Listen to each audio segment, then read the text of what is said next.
After repair, mga ka-racing boots, no? CD Crossfire 2, no? Improvised steel cap sa dulo, tapos soul conversion tayo, no? Tinanggal natin yung dating swelas, no? So, yan na ang naging itsura. Talagang pang ano na siya, pan trail, may spike na. Saan ka ba dumaan? Ayan, Ano? Kasi may pag-ahaw mo ng taas.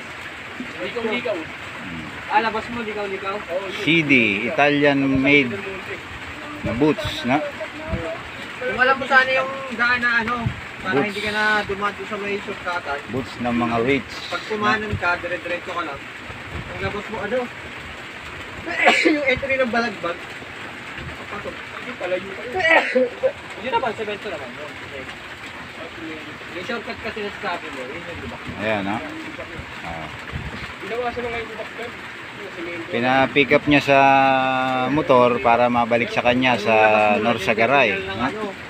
Ang sinasabi namin sa inyo, nag-improvise tayo ng steel cap. Hindi perfectly ang pagkakadali, pero kahit paano malaking bagay Dito po kasi, na protector ng dulo ng swelas, no? Sinushortcutan namin sa may... Ngayon, pinakuha niya yung isa. Itong isa naman CD niya, pinadala na naman dito. May leak sa CD, no? Quezon City ka, layo. May orange naman to, no? Yun din siguro ang problema nito. Baka papapalitan niya rin ng swelas na gano'n na big spike, no? Ayan, ang daming screw, ni-screw niya. Pwede rin i-screw mga ka-racing boots. Hindi hiwala yan, tulad pag tinadtad yung ganyan.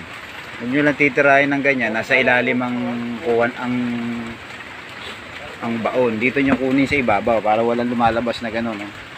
Ayan, delikado sa paa nyo yan, baka lumusot. Dapat dito nyo kukunin.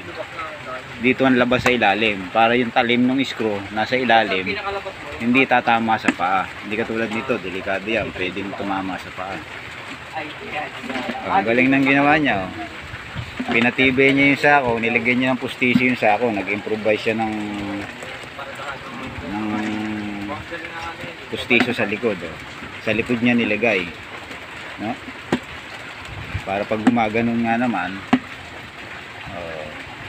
pero isang uso na, importante yun, eh. Dapat meron din isang uso, no? Papalitan din natin yung soul conversion natin. So, yan, no? CD made in Italy, Crossfire 2. Sa pag-ahaw mo ng pag-tubak, diba, ahaw ka ng sa may harapan, sa turahan. Diba, puro semento pa.